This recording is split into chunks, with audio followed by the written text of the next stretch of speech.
مصر بتتحول بس هو ملوش دعوه بمصر. فاهم قصدي؟ طيب هبدا اشوف السوق سعره كام واحط التاتش بتاعي.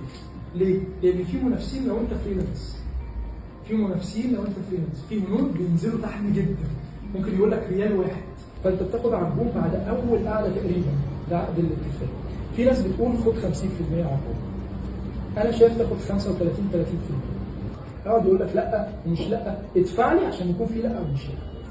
اللي ما بينهم ما بين الازرق والاحمر والاصفر في عندك بيرد، اتمنى ان هو يكون بنفسجي.